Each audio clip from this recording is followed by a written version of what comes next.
Salut à tous, on se retrouve pour le cinquième épisode de la Tuesday Challenge, l'avant-dernier épisode, et oui, ça on y arrive déjà, enfin. Donc là, on se trouve à 12 et on doit aller à Xar-Gilané. Donc après une nuit passée à dormir tranquillement après les réparations qu'on a fait sur la voiture la veille, on se dirige enfin sur le point de rendez-vous pour avoir le briefing du matin, pour qu'on nous explique un petit peu qu'est-ce qui va se passer durant la journée. Et on nous explique que ça va être très difficile, surtout pour les deux roues motrices, donc les 4x2, parce qu'il va y avoir des passages de dunes vraiment difficiles. Donc pour les deux roues motrices, donc les 4x2 qui sont pas bien préparés, ça va être vraiment dur. Et donc sans attendre, on attaque tout de suite, on se lance, et là tout de suite, on est directement dans le sable. Il y en a déjà des qui se plantent, il y en a déjà des qui dégonflent les pneus, qui cèdent et qui se tirent les uns aux autres, et puis nous on attend. Parfois malheureusement des fois on aimerait bien pouvoir passer à côté, mais c'est trop risqué, donc on préfère attendre un peu derrière, que les gens libèrent la voie pour qu'ensuite nous on puisse passer. Voilà, on voulait du sable et de la dune.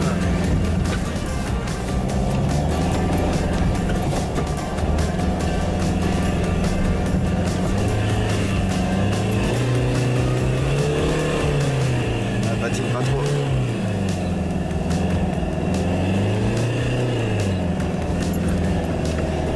Nice. Ouais, en plus on descend dans la pression des pneus, on descend la garde au sol de la voiture. Ouais, bah oui.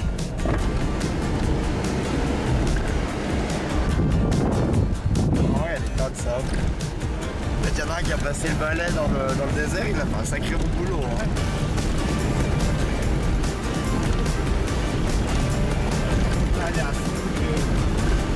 Ouais. Ouais, non, décale-toi un peu plus sur la droite histoire de voir quelque chose. Vas-y, décale-toi. Hein? Ouais, non.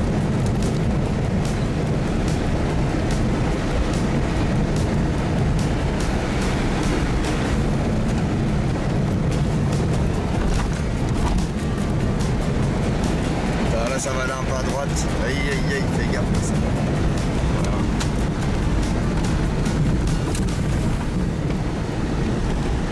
Donc on roule, le terrain varie, c'est tantôt du gravier, tantôt du sable, un peu mix, donc c'est un peu difficile de se dire quelle pression de pneus mettre, parce qu'on est là, si on fait la pression des pneus pour aller dans le sable, donc on parle de 0,8 bar, 1 bar, c'est un petit peu risqué pour rouler après à haute vitesse dans le gravier.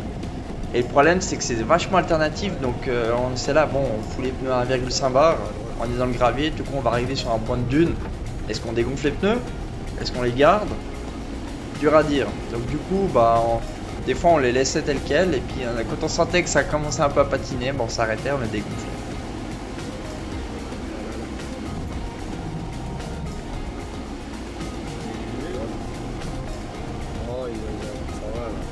À un moment donné, on arrivait un petit peu dans ces zones où en fait c'est plat, mais il y a plein de tas de sable, de petites dunes. Et c'est en fait vachement technique parce que on doit se diriger là-dedans, et en fait c'est comme un labyrinthe. On sait pas, on voit pas vraiment qu'est-ce qu'il y a derrière, on voit pas tellement où est la piste, et c'est dur de juger où passer pour que ça soit le moins compliqué et qu'on se dévie le moins du track. Parce que on peut se dire ah c'est peut-être pas mal de passer là, mais de nos coups on va se confronter qu'avec des grosses dunes sur notre gauche, alors qu'il faut qu'on aille à gauche. Donc des fois en fait on est obligé de s'arrêter parce qu'on est en train de se dévier beaucoup trop du track et de faire demi-tour pour essayer de trouver un autre chemin. Et ouais, des fois c'est vraiment, on s'arrête, il faut monter sur une dune, essayer de voir un peu où est-ce qu'il faut passer, parce qu'il y a peut-être d'autres voitures qui sont plus loin derrière qu'on voit pas, et ça c'est vachement technique. Oh non, non, mais non.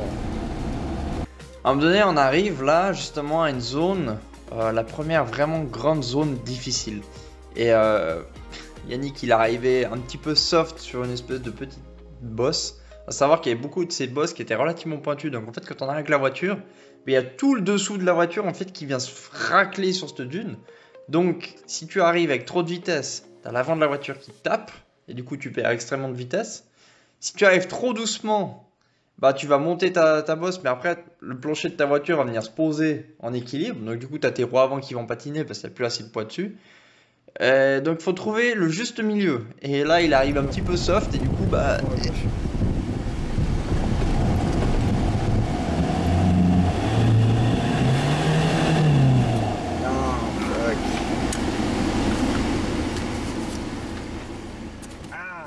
coup, il y a un des amis qu'on a rencontré là qui a une petite Ladaniva, il nous a tiré et genre il manquait mais 3 fois rien quoi. Donc je pense qu'on aurait pu pousser, c'était bon, mais bon, quand t'as quelqu'un qui peut te tirer, bah voilà, en plus il a le crochet, hop, tu lances ta corde, il tire, voilà, plutôt que se fatiguer à pousser la voiture.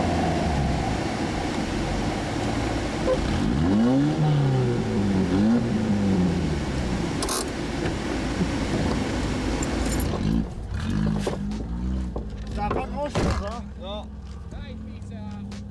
On avait le problème, c'est que la voiture elle chauffait quand même en roulant. On voit, elle montait facilement à 100 degrés. Donc il y a des passages, en fait, on foutait le chauffage à fond pour refroidir le moteur via le radiateur d'habitacle. Il faisait une bonne température dans la voiture, sachant qu'il faisait 32 degrés dehors, plus le chauffage à fond, ventilation à fond dans l'habitacle. Ça posait aussi problème avec la tablette qui se prenait de l'air chaud et qui avait vraiment de la peine des fois qu'il plantait, on devait s'arrêter parce qu'elle faisait des surchauffes, c'était un peu galère. Et du coup on s'est dit mince, le ventilateur il a pas l'air de tourner pour refroidir le moteur. Alors du coup on a ouvert le capot et j'ai débranché une sonde température justement pour que le calculateur se mette en défaut et puis active le ventilateur. La même chose que j'ai fait aux Espagnols là, qui s'étaient arrêtés avec la Saxo, je crois l'édition d'avant, là, où ils avaient aussi un problème de surchauffe. Je leur ai dit si tu débranches ta sonde température, le ventilateur il va se mettre à fond. Nous c'est ce qu'on a fait, on a débranché. Et il faut savoir que sur les HDI c'est un petit peu différent des autres 306 que j'ai connus. C'est-à-dire que là en fait il y a une sonde température qui fait pour le tout, qui fait pour l'information calculateur, qui fait pour l'information au tableau de bord et pour le ventilateur. En principe il y a une sonde qui fait pour le compteur, une pour le ventilateur et une pour le moteur. Et là il y en avait une pour tout.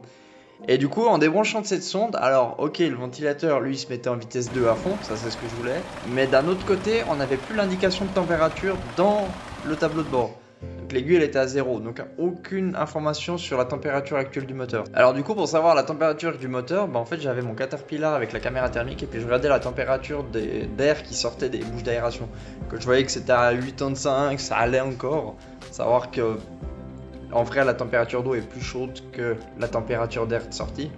Mais c'était un peu comme ça qu'on dosait. Et donc après avoir bidouillé ça, on regarde un petit peu, on monte en haut des dunes, on inspecte et là on voit que c'est le gros bordel qu'il y a vraiment des voitures plantées dans tous les sens.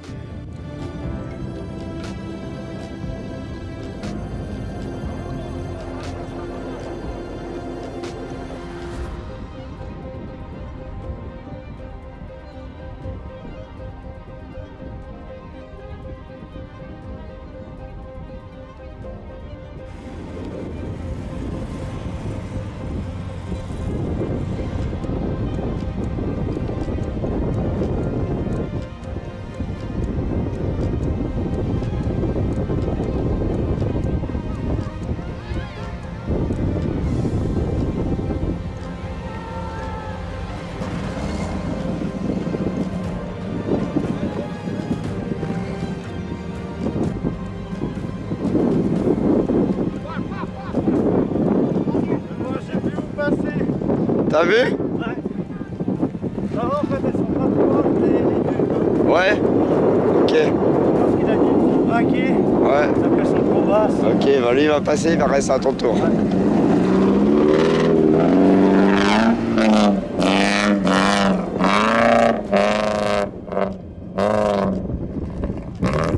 Juste gavé, c'est de passer à côté de la Volvo quoi.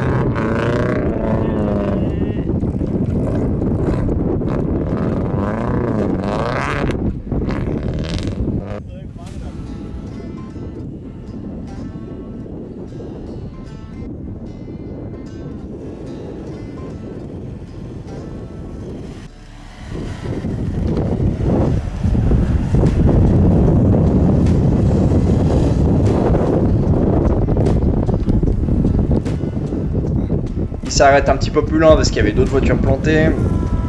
On attend un petit peu que ça se libère.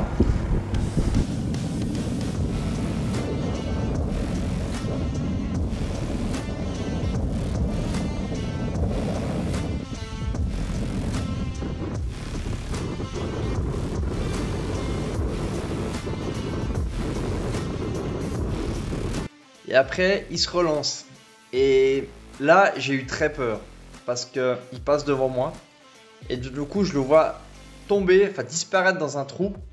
Et puis il y avait un Portugais qui a gueulé quelque chose. Je dis oh purée, j'espère qu'il n'y a pas une voiture en bas et qu'il se l'est prise.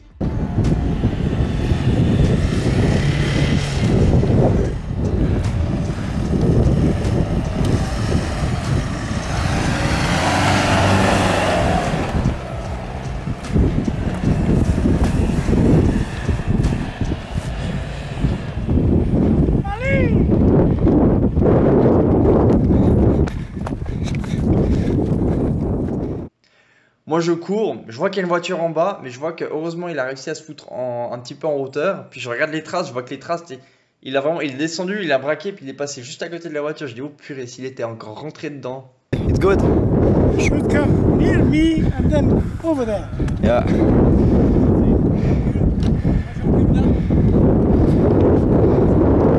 Donc il était dans ce trou.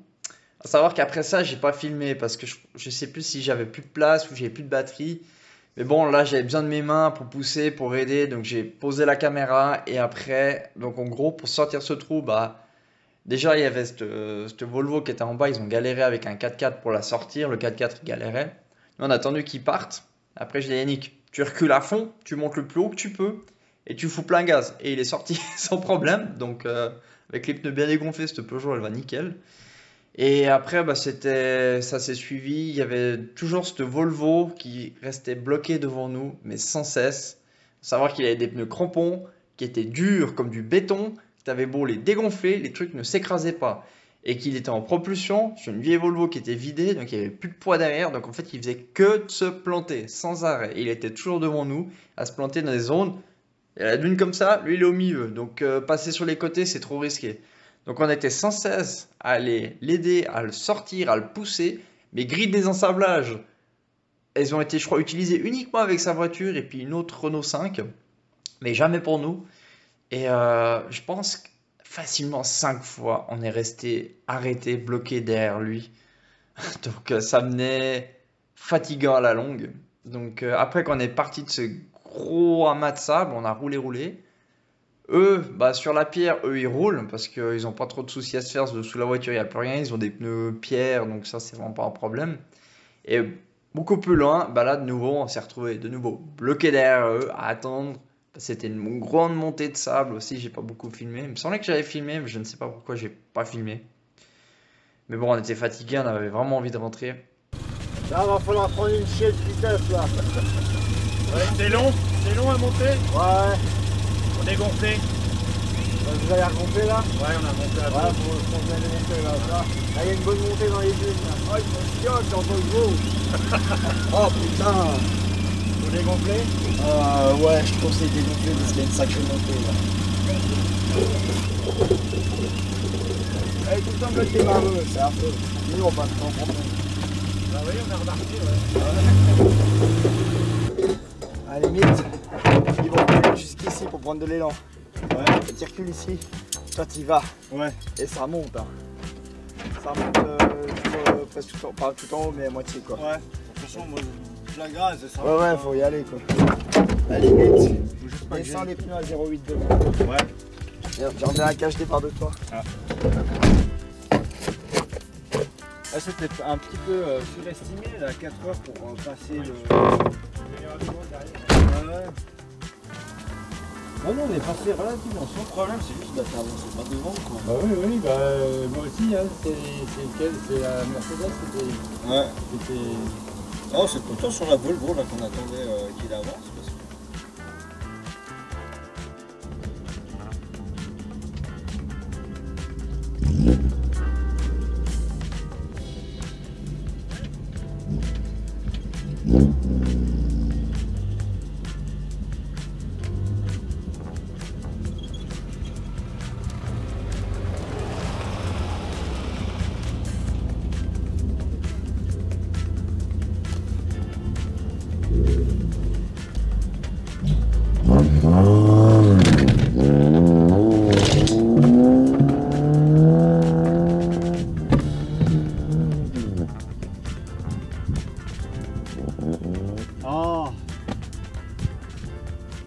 Après qu'on ait passé ça, là on a roulé. À un moment donné, on s'est retrouvé un petit groupe entre la BMW française, de nouveau la Volvo, mais des Suédois. Et je regarde si c'est bien Suède. Non, c'est pas des Suédois, c'est des Norvégiens. My bad. Et Norvégiens, justement, qui étaient de nouveau devant nous avec leur Volvo. Et puis en fait, on était ce petit groupe de 3 voitures et on s'aidait à se suivre. Il y en a un qui se plantait, on l'aidait à le pousser. On s'arrêtait, on regardait un petit peu par où passer. Et puis ça a duré bien 3/4 d'heure comme ça. C'était assez sympa.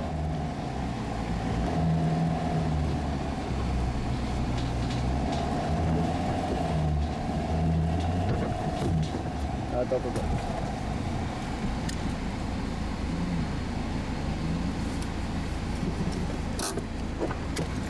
Là,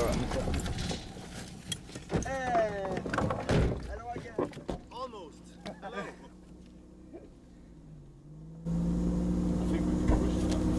Yeah, I should have taken that way around. Maybe.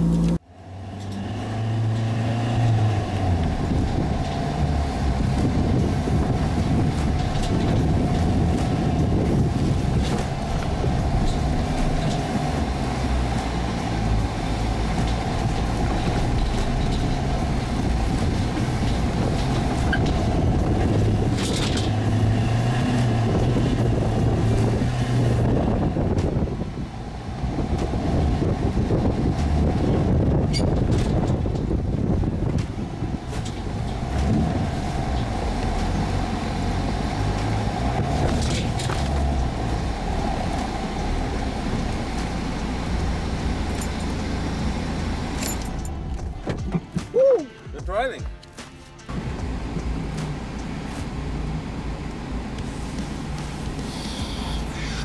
Ouais, 32. Ah, vas-y.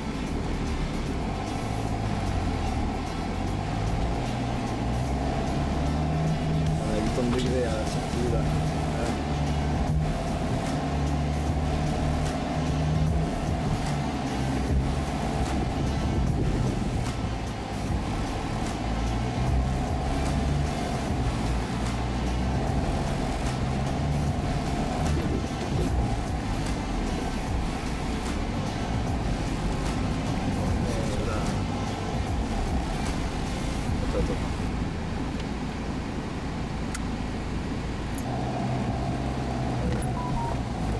Je reçois des messages, il n'y a pas de réseau là. T'es juste.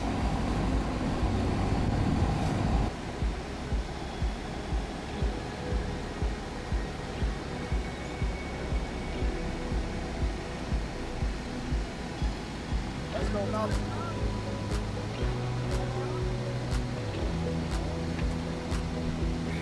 Mais ça a l'air d'être par là-bas. Ouais, faut rejoindre la route là-haut quoi. Faut aller là-haut.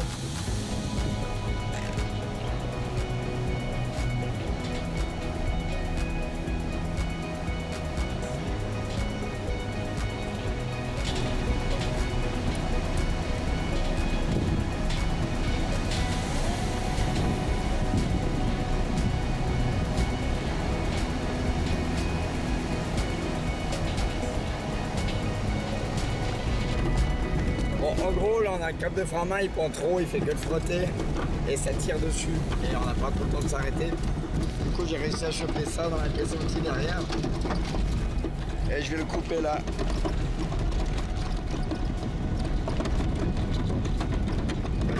Je vais essayer. Là, j'ai besoin de mes 2 mains. Voilà, câble de frein à main coupé. Comme ça tirera plus sur le frein, au pire il prendra derrière, mais c'est moins grave. Il nous reste encore un peu moins de 30 km. Et on est à 6h20, on est 2h20 en retard. Mais bon là franchement, les 4 heures, je sais pas comment c'était possible. Plus qu'1 kilomètre. On y arrive, putain de merde. Peut-être un peu plus qu'1 kilomètre.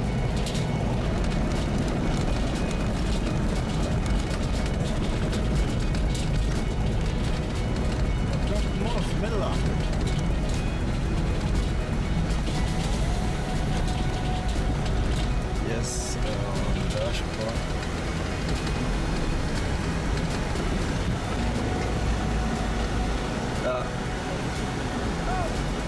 Stop, stop. C'est où qu'on va?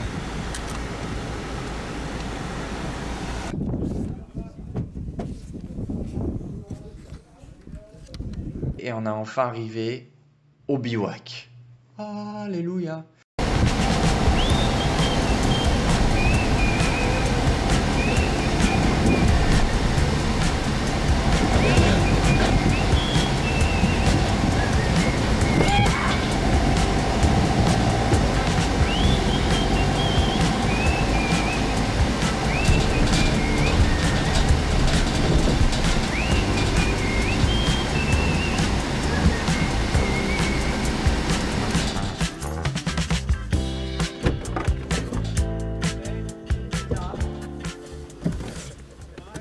Et là, enfin, on a pu se reposer, faire à manger, réparer un peu la voiture. Enfin, réparer, on a juste démonté la tôle qui était sous le moteur, on l'a redressée à la masse. On a discuté, bu des bières, bien mangé. Et après, il a fallu planter la tente. Alors, planter une tente dans le sable, c'est galère. Parce que les sardines dans le sable, ça marche pas. Du coup, j'ai dû prendre une roue de secours, le cric, une boîte à outils, un peu de tout pour tendre la tente, histoire qu'elle se plie pas sur notre gueule pendant qu'on dort, quoi. Mais ouais, c'était sympathique. Et puis bon, on a enfin dormi, et puis voilà en gros.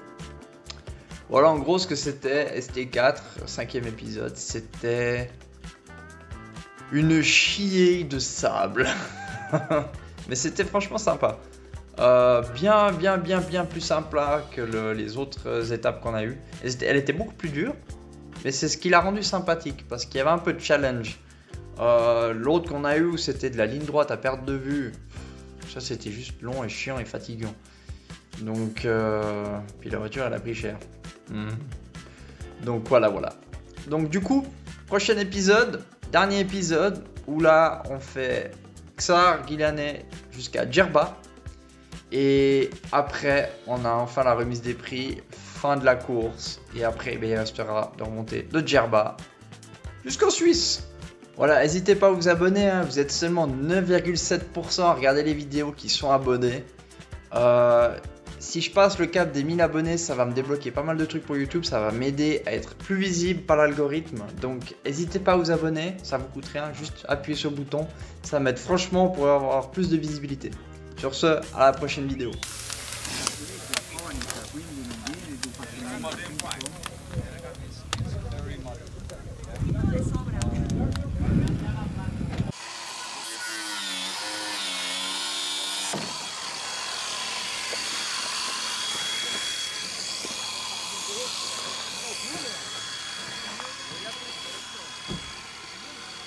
Bon app.